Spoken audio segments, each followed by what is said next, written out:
से लड़ रहे हैं। और फिर कृतवर्मा, कृतवर्मा कौन है? कृतवर्मा जो है ये जो नारायणी सेना थी भगवान श्री कृष्ण की, उसके कमांडर इन चीफ है। और उसके बाद है शल्य। तो शल्य जो है ये है बेसिकली पांडु राजा की जो सेकंड वाइफ थी माद्री माता, उनके भाई हैं, बड़े भाई शल्य। तो इनको बेसिकली लड़ना तो पांडवास की तरफ से चाहिए था, क्योंकि ये जो है बेसिकली नकुल सहदेव के मामा श्री लगते हैं, लेकिन ये लड़ किसकी तरफ से रहे हैं? कौरवास की तरफ से। तो ऐसा क्यों हो रहा है? क्योंकि जो क्या कहते हैं दुर्योधन है, उसने इनको बेवकूफ़ बनाया और इस तरह से ट्रिक किया कि अपने अपने तरफ से लड़ने के लिए कन्विंस कर लिया। और फिर इनको जो है सारथी बना दिया, किसका? कर्ण का सारथी बना दिया। और ये काफ़ी कौशल योद्धा थे, इन्होंने इनका काफ़ी मतलब अच्छा था, वॉरफेयर अच्छा था। तो वे सब दुर्योधन के लिए अपने प्राणों की आहुति देने के लिए तैयार रहते थे। दूसरे शब्दों में यह पूर्व निश्चित है कि वे अब पापी दुर्योधन के दल में सम्मिलित होने के कारण कुरुक्षेत्र के युद्ध में मारे जाएंगे। तो यहाँ पे जो है, क्योंकि वो दुर्योधन के पापी दल में है, तो क्या कहते हैं पापी दुर्योधन के दल में है, तो इसी से जो है क्योंकि वो गलत के साइड पे खड़े हो गए। और कभी भी हम जो है अगर हम लोग जानबूझ के या अनजाने में भी हम लोग अगर गलत का साथ देते हैं, गलत इंसान का चुनाव करते हैं, किसी भी क्षेत्र में अगर हम गलत कंपनी चुन लेते हैं या गलत फ्रेंड्स चुन लेते हैं या जो है गलत गलत करियर चॉइसेस कर लेते हैं या फिर गलत खाना खा लेते हैं, तो कोई भी चीज़ जो हम गलत करते हैं, चाहे वो हमने जानबूझ के की हो, चाहे वो अनजाने में की हो, उसका परिणाम हमें भुगतना पड़ता है।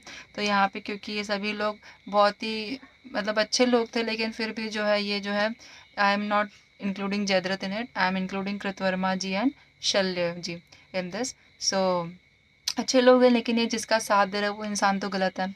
तो ये पापी दुर्योधन का साथ दे रहे हैं और उनके दल में सम्मिलित होने के कारण ये भी कुरुक्षेत्र के युद्ध में क्या होंगे? मारे जाएंगे। निसंदेह अपने मित्रों की संयुक्त शक्ति के कारण दुर्योधन अपनी विजय के प्रति आश्वस्त था, क्योंकि दुर्योधन को लग रहा है कि मेरे लिए इतने सारे लोग मरने के लिए खड़े हैं, तो मतलब उसको लग रहा है कि मेरे पास कमी नहीं है लोगों की, I am very much powerful and these people are enough to fight with the Pandavas. तो इसीलिए वो क्या है? संयुक्त शक्ति, यूनाइटेड यूनाइटेड पावर। तो जो उसके पास यूनाइटेड पावर थी अपने फ्रेंड्स और फैमिली मेम्बर्स की, उससे वो क्या था? आश्वस्त था, मतलब उसको भरोसा था मैं तो जीत ही जाऊंगा। मेरे पास 11 अक्षौणी सेना है, पांडवास के पास क्या है? 7 अक्षौणी सेना, कितनी कम है, मेरे पास 4 अक्षौणी सेना ज़्यादा है उनसे।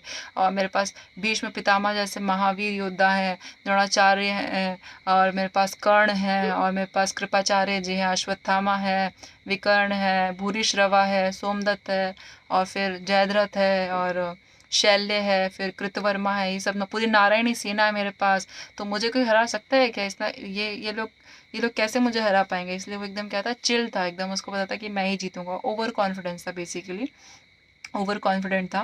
निसंदेह अपने मित्रों की संयुक्त शक्ति के कारण दुर्योधन अपने विजय के प्रति आश्वस्त था, उसको पूरा भरोसा था कि जीतूंगा तो मैं ही, इस पूरे युद्ध में जो एकमात्र इंसान जीतने वाला है वो मैं हूँ। So thank you so much dear devotees. Hare Krishna, Dandavat Pranam.